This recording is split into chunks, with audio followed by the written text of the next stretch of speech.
Breaking news from HDTV.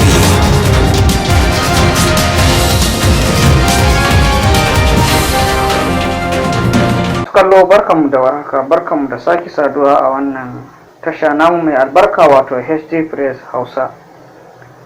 A yau 12 ga watan 7 shekara ta 2002 inda kungiyar masu gyaran wayan hannu wato handset repairs na cikin garin Mubi jihar Adamawa suka ba da takardun rantsuwa ga wayanda aka zaba wato chairman da kuma magatakarda sakataren wannan kungiya, inda ya samu halartar manya-manyan mutane da kuma manya-manyan wakilai daban-daban na kungiyoyi masu zaman kansu da kuma ma'aikata gwamnati. Babban lauya Muhammad Gidado shine ya tabbatar da wannan rantsuwa, sannan kuma ya mika takardun rantsuwa zuwa gare su.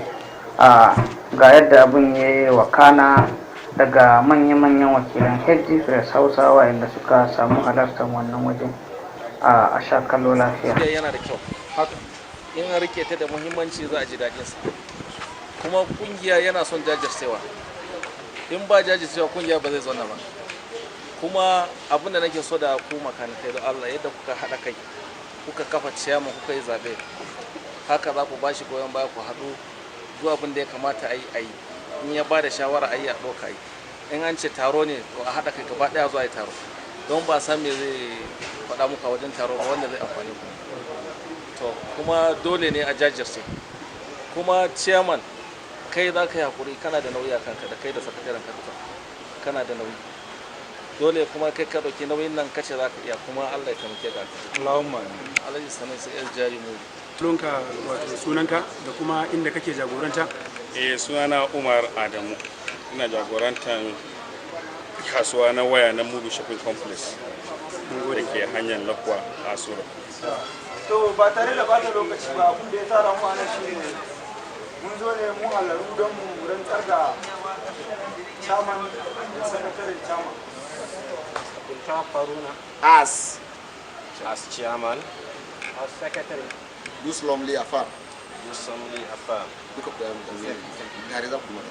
solemnly affirm Do solemnly affirm that I will be faithful that I will be faithful and bear true allegiance and bear true allegiance to the Association of GSM and Repairs Mubi to the Association of GSM and Repairs Mubi.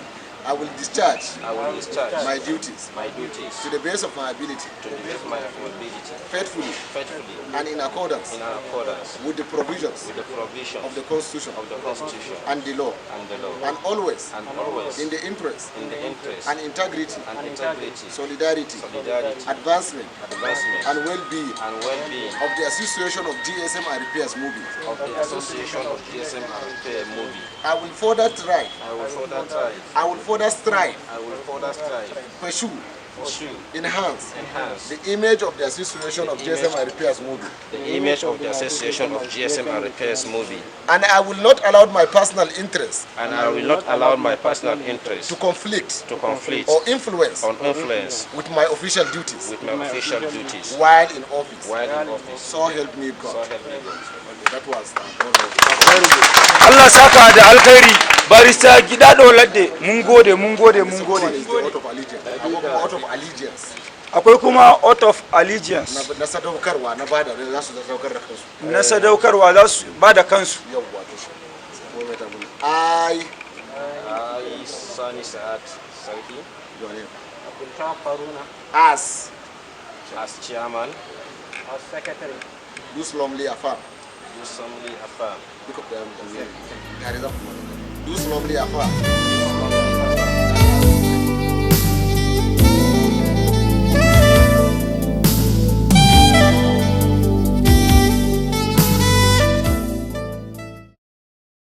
GSM and Repairs Movie. A takaitaccen bayani, shawarar da nake so in bamu shine mu haɗa kai, domin shi kungiya abun da yana tafiyar da shi shine haɗin kai, a yi abun da kungiya ya faɗa, a bari abun da kungiya ce a bari. Shine da yardan Allah, in mun yi haka za mu yi achieving abun da ya kamata, wanda za mu yi alfahari da shi, waɗansu za su yi sha'awan abun da muna yi. Shine Allah ya ba mu sa'a. wa rahmatullah. Ina miƙa godiya ga Allah madaukakin sarki da ya ba mu ikon halartar wannan waje na rantsuwan kama aiki ko kuma shiga ofis, wato swearing in na ƙungiyar GSM RPS. Da farko yana da kyau in gabatar da kaina. Ni sunana Sani Sa'ad, wanda aka fi sani da sarki, kuma ni ne zaɓaɓɓen chairman na wannan ƙungiya na GSM RPS, wanda aka gudanar da zaɓen a cikin wannan shekara na 2020, wato shekara a wata na 5 muka gudanar da wannan zaɓen a 2020.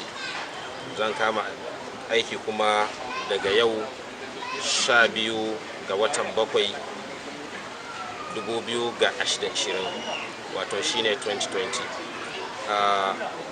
Na farko bayanin da zan so mai a nan shine zan so mai bayani akan ira zuwa ga haɗin kai, saboda mun haka alhamdulillah jama'a a taya mu da addu'a, a taya sabon chairman addu'a. Allah ya ba mu ikon haɗin kai kamar yadda muka tsara, kuma Allah ubangiji ya sa muna tausasa wa junanmu. Allah ubangiji ya kawo rahama da tausayi a cikin mu gaba ɗayan mu, kuma Allah ya ba mu ikon gudanar da ayyukanmu yadda yake kaya akan tsari. Don haka Allah ya sa na sauke wannan babban nauyin, zan mika wa chairman documents na kungiya. To ga ma chairman zai mika wa chairman document na kungiya. Chairman ya karba, chairman yana godiya. Yace Allah saka da kai. Ana baban gida da